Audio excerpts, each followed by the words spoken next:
آج ہم بات کریں گے اسماء الحسنی میں سے 7ویں نمبر کے نام پر۔ اللہ تبارک و تعالیٰ کا 7واں نام ہے المومن۔ المومن کا معنی امن دینے والا، آمن یمن ایمان فہو مومن، باب افعال سے ہے امن دینے والا۔ تو بندے کی طرف اگر مومن کی نسبت ہو، اس کا مطلب یہ ہے کہ یہ مومن کا مطلب یہ ہے کہ یہ اپنی تکذیب اور انکار سے اللہ کو امن دے رہا ہے، مطلب انکار نہیں کرے گا، تکذیب نہیں کرے گا، اللہ پر ایمان لائے گا، اس کی ساری تعلیمات پر ایمان لائے گا۔ اور مومن جب اللہ کی طرف نسبت ہو مومن، اس کا مطلب ہے کہ اللہ تبارک و تعالیٰ ظاہری اور باطنی امن انسانوں کو اور دنیا کو دینے والا ہے۔ اور اللہ تبارک و تعالیٰ کے امن کا عالم یہ ہے کہ اس دنیا کے اندر عالم اصغر عالم اکبر 2 عالم پیدا کیے ہیں۔ عالم اصغر سے مراد خود انسان ہے، اور عالم اکبر یہ پوری کائنات ہے۔ اور پوری کائنات اور خود انسان میں متضاد عناصر موجود ہیں۔ متضاد عناصر موجود ہونے کے باوجود بھی انسان دنیا میں امن سے رہتا ہے۔ حالانکہ دنیا میں آگ بھی اور پانی بھی ہے، ہوا بھی ہے، مٹی بھی ہے، یہ 4 بڑے بڑے عناصر ہیں۔ اگر آگ جو بفر جائے تو امن دینے والا کون ہوگا؟ تو آج یہ آگ کے تودے بفرتے کیوں نہیں ہیں؟ اللہ تبارک و تعالیٰ امن دیتا ہے۔ دریا سیلاب تو غینی آ جاتی ہے تو لوگ سنبھال نہیں پاتے، تو یہ امن سے کس نے رکھا ہوا ہے؟ اللہ تبارک و تعالیٰ نے۔ ہوا اگر مقدار سے تھوڑی سی زیادہ اللہ چھوڑ دے تو پھر وہ قوم عاد کے ساتھ کیا ہوا تھا؟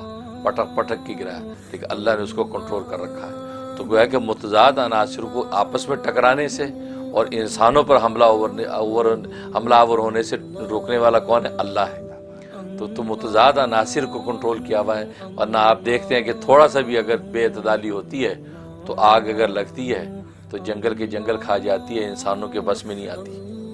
اسی طریقے سے خود انسان کے اندر بھی اللہ تبارک و تعالیٰ متضاد چیزیں رکھی ہیں۔ چھوٹی سی مثال ہے کہ انسان کے منہ کے اندر 32 دانت رکھے ہیں اور ان کے اندر ایک نرم سی زبان رکھی ہے۔ اب وہ دونوں ایک دوسرے کے اپوزٹ ہیں، کیونکہ 32 چھریاں ہیں جو زبان کے اوپر یوں نوکدار ہیں، لیکن اللہ زبان کو سیف رکھتے ہیں۔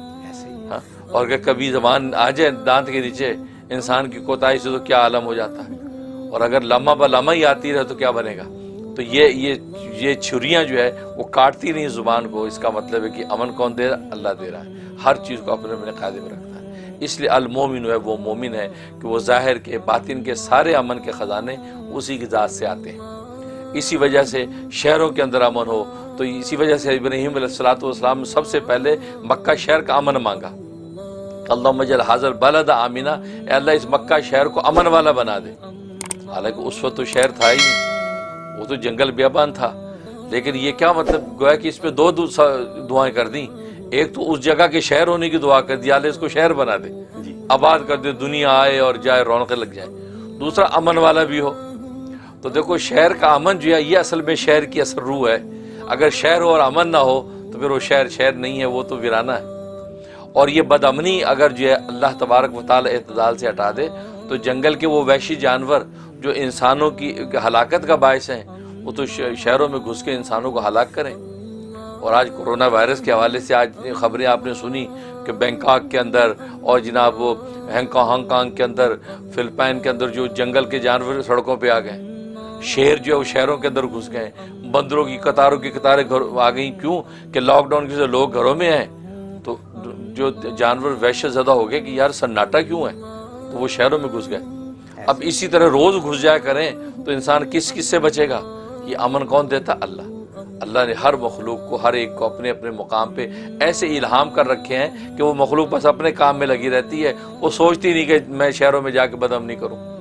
اس لیے اللہ کی ذات مومن ہے، اس لیے مومن نام میں بڑی طاقت اور عجیب و غریب اس کے یہ فوائد اور مناقب ہیں۔ جہاں تک اس کے جو فضائل فائد کا تعلق ہے، ایک سب سے بڑا فائدہ یہ کہ اگر اولاد جو ہے مطیع اور فرما بردار نہیں ہے، یا بیوی جو فرما بردار نہیں، یا شوہر جو من چلا ہے وہ بات سنتا نہیں، بے پرواہ ہے، تو یا مومنوں اس کے ورد کے اندر بڑی طاقت ہے۔ یا تو اس آدمی کے نام کے عدد کے مطابق ورد کرے، اور یا 313 مرتبہ، اگر عدد پتہ نہیں تو 313 مرتبہ یا مومنوں کا ورد کریں، اور کسی کھانے پینے کی چیز پہ دم کر کے اس کو کھلائیں۔ اگر کھلانا پلانا ممکن نہیں تو اس کو پڑھ کے اول آخر 11 مرتبہ درود شریف کے ساتھ تصور میں اس اولاد پہ، بچوں پہ اس پہ دم کر دے، تو انشاءاللہ یہ 71 ڈیز پابندی سے کر لیں، اللہ اس کو مطیع فرما بردار کر دے گا اور نیک تابعدار ہو جائے گا۔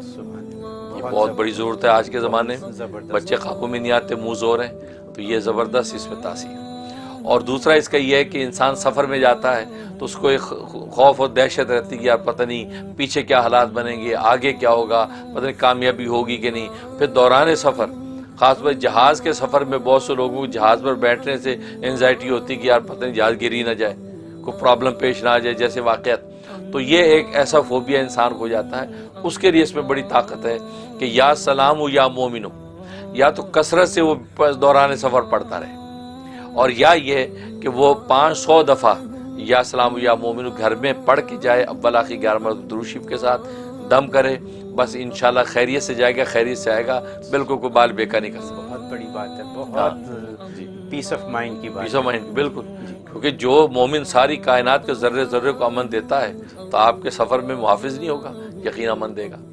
اور ایک فائدہ اس کا ہے کہ اگر انسان پر ناگہانی ایک ایسا خوف طاری رہتا ہے، انجانے خوف میں مبتلا ہے، یا واقعی کوئی دشمن ایسا ہے کہ جس کو خوف ہے، یا کوئی مقدمہ یا پولیس کیس ایسا ہے کہ کسی وقت بھی دھڑکا لگا رہتا ہے. اور آج کل جو ہے یہاں امریکہ یورپ میں امیگریشن کے ایسے مسائل ہوتے ہیں کہ بندے کے پلے کوئی کاغذ پتہ ہے نہیں، خوف زدہ رہتا ہے کہ یار پتہ نہیں پکڑا نہ جاؤں، بچوں کا کیا بنے گا، آگے پیچھے کیا ہوگا. اس کے لیے اس میں بڑی تاثیر. 136 مرتبہ روزانہ کسی ایک نماز کے بعد اس کو پڑھ لے، اول آخر 11 مرتبہ درود شریف کے ساتھ، انشاءاللہ اللہ کی رحمت سے بالکل امن سے رہے گا، کوئی ہاتھ نہیں ڈال سکتا ہے. یہ اس میں اس کی تاثیر. اور ایک اس کا فائدہ یہ ہے کہ ایک آدمی جو ہے اگر جو اس پہ جو ہے وہ نقصان کا خطرہ رہتا ہے، کاروبار کرتا ہے اس میں نقصان ہو جاتا ہے، گھر میں آتا کوئی چیز گم ہو گئی، کوئی اپنی پرسنل کوئی چیز تھی کسی کو دے کے بھول گیا، تو اس طرح کی چیز نقصانات کا شکار ہوتا رہتا ہے. اس کے لیے اس میں بڑی تاثیر ہے. 115 مرتبہ روزانہ یہ پڑھ کے اور اپنے آپ پہ دم کر لے، اور تصور میں ساری اپنی چیزوں پہ گھر بار پہ دم کر لے، انشاءاللہ بالکل ایک بال بھی بٹن سوئی بھی گم کبھی نہیں ہوگی، اور کوئی اس کی جو چوری نہیں کر سکے گا. اس کی مال کی حفاظت بھی رہے گی اور اس کی جان کی حفاظت بھی رہے گی. تو یہ اس کے اندر زبردست تاثیر ہے. اور جہاں تک اس کے خواب میں تعبیر کا تعلق ہے، اگر یہ خواب میں یہ نام سنا یا پڑھا، اس کا مطلب ہے کہ اللہ تبارک و تعالی اس کو دشمن سے محفوظ رکھیں گے. کوئی اس کا دشمن ہے جس کی اس کو خبر نہیں ہے، اس کے حملے اور وار سے اللہ تبارک و تعالی اس کو بچائیں گے، اور یہ اس کو پتہ بھی نہیں چلے گا کہ اللہ نے کب اس کو محفوظ رکھ لیا. ایک یہ مطلب. اور دوسرا مطلب یہ ہے کہ اللہ تبارک و تعالی اس کو ایمان و یقین کی دولت سے مالا مال کریں گے، اور جس ایمان پر یہ قائم ہے اس ایمان میں اور پختگی اور ترقی ہوگی. لہذا وہ اپنے نیک اعمال اسی طرح لگا رہے جیسے لگا ہوا ہے، اس کی ایمان میں اضافہ ہوتا رہے گا. یہ خواب میں تھا. حضرت آپ ہر ہفتے کچھ ایسی چیز بتاتی ہیں جس کی یہاں پہ بہت زیادہ ضرورت ہے، جس میں ابھی جو آپ نے بات بتائی کہ بچوں کو فرما بردار بنانے کے لیے اور خاص طور پہ اسلام کی طرف راغب کرنے کے لیے. ایک بات دوسری یہ کہ میاں بیوی میں اگر چپکلش ہو تو ان کو آپس میں ایک دوسرے کے لیے بہتر کرنے کے لیے یہ مطلب یہ تو ایسا پرابلم ہے جو بہت سے لوگ تو کہہ بھی نہیں سکتے. بالکل، مطلب پوچھنا بھی چاہتے ہیں لیکن پوچھ نہیں پاتے. ٹھیک ہے. اور آپ یہ یوں بیان کر دیتے ہیں اتنی آسانی سے، اتنے فلوئنسی سے آپ یہ بات بتا دیتے ہیں، اور یہ بڑی کام کی باتیں ہیں لوگوں کے لیے. ان چیزوں کے بارے میں ہمیں ٹیکسٹ آتے رہتے ہیں کہ مفتی صاحب نے کیا بتا دیا، کیا فرما دیا، کہ یہ مطلب یہ ہم اور لوگوں کا کام ہونا شروع ہو جاتا ہے بڑی جلدی، کیونکہ اللہ کے نام تو پھر ایسے ہی ہیں، ان میں تو کوئی گنجائش ہی نہیں ہے. بہت خوب، بہت شکریہ.